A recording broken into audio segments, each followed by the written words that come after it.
Comment créer un composant dans Figma? C'est peut-être la question que tu t'es déjà posée.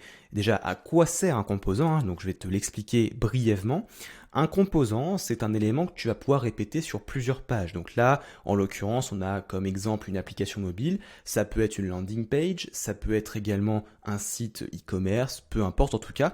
À partir du moment où tu fais des maquettes sur Figma, tu vas avoir besoin de composants. Donc, c'est quoi l'utilité de faire un composant? Le but d'un composant, c'est que quand tu vas faire par exemple des gros sites ou une application, eh bien, plutôt à chaque fois de refaire le même élément, eh bien, tu vas avoir un élément qui va être un composant que tu vas pouvoir dupliquer sur les différents screens que tu vas avoir. Et surtout, si tu as besoin de faire un changement sur cet élément-là, eh bien, tu vas pouvoir le faire une seule fois. Ça va t'éviter de revenir sur chacun des éléments et de le changer par exemple une couleur ou quelque chose comme ça.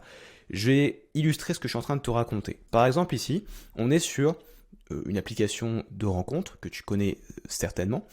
Et là, ici, on a une barre de navigation, donc une petite tab barre pour une application mobile. Là, en l'occurrence, tu vois bien que si j'effectue un changement dans cette tab barre, par exemple que je veux changer deux pictos, tu vois, on va inverser deux pictos de place, eh bien, ça n'impacte absolument pas les autres navigations. Donc là, du coup, si mon client il vient me voir, il me dit « Non, moi, je veux que ce picto-là, il soit à la place de celui-ci », eh ben, je vais devoir m'amuser à reprendre tous les screens de mon application pour pouvoir modifier l'emplacement à chaque fois. Si j'avais créé un composant à la base, c'est ce qu'on va faire, le problème ne se serait pas présenté. Regarde bien. Ici, on va prendre cette navigation-là comme exemple. On va simplement donc la sélectionner, tu vois, Full and Love Navbar. Et là, on va cliquer sur le petit picto que tu vois en haut, là, l'espèce de losange ici. On va cliquer et hop, ça l'a passé en violet. Alors, pour l'instant, pas de grand changement, mais tu vas voir que ça va être très utile. Regarde, maintenant on va sortir la navigation, on va le mettre sur le côté. Donc ça, c'est ce qu'on va appeler le composant parent, donc le composant principal. On le reconnaît comment? On le reconnaît grâce au petit picto losange qui est rempli. Si maintenant je prends ce picto-là et que je fais commande C, commande V, hop, ça me l'a dupliqué. Et on voit qu'ici, tu vois, hop, au niveau de ma navigation, donc là, au niveau du panneau hiérarchique, on a un petit losange qui est vide, ce qui indique du coup que c'est un composant enfant. Donc ce composant enfant-là, on va venir le placer au niveau donc du screen, juste ici. Hop, on le repositionne. Et ce qu'on va faire, c'est qu'on va faire exactement la même chose partout. Donc là, je retire mes navigations, je prends le composant, je fais commande C, je fais commande V sur les différents screens. OK. Donc là maintenant, tous mes screens ont un composant, donc comme tout à l'heure, ont la même navigation.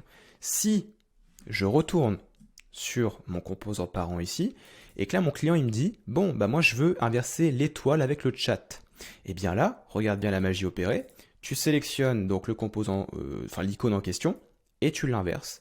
Et voilà, toutes les navigations ont été inversées. Si par exemple il te demande maintenant de changer une couleur, idem, là il veut changer la couleur par exemple du profil, et bien ici, on prend la couleur et on va la passer en bleu. Et là donc tu vois, toutes les navigations ont changé au niveau de chaque screen de l'application. Ça sert donc à ça un composant. Alors autre astuce, tu peux retrouver tes composants, parce que si jamais tu es sur une autre page et que tu n'as pas accès aux composants parents, parce que généralement tu vas créer une page qui va être design system et tu vas placer tous tes composants parents à l'intérieur. Si jamais tu veux avoir accès à ce composant-là sans avoir besoin de faire un copier-coller, donc commande C, commande V, ce que tu peux faire, c'est aller dans Assets ici, et tu vas retrouver en fait tous tes composants. Et tu vois, là, hop, j'ai Funnel Love, Navbar, donc en l'occurrence celui-ci. En fait, je peux le prendre et le faire glisser directement sur la page. Et là, c'est un composant donc enfant. Hein. Si je retourne au niveau de la hiérarchie, on va voir ici, donc je le sélectionne, voilà, que c'est bien un composant enfant que je peux après placer absolument partout où je veux. Par exemple, tu vois, ici, hop, j'enlève et je positionne ici, voilà. Voilà du coup, ça sert à ça, du coup les composants. J'espère que ça t'aura bien aidé. Si tu as apprécié la vidéo, n'hésite pas à mettre un like. Si tu veux te former sur Figma un peu plus en profondeur, sache qu'on a une initiation qui est 100% offerte que tu peux retrouver dans la description de la vidéo. Donc pour ça, on a créé en fait une plateforme qui s'appelle Corias. Dedans, tu vas retrouver justement cette fameuse initiation. Donc comme je te l'ai dit, en dessous de la vidéo, dans la description.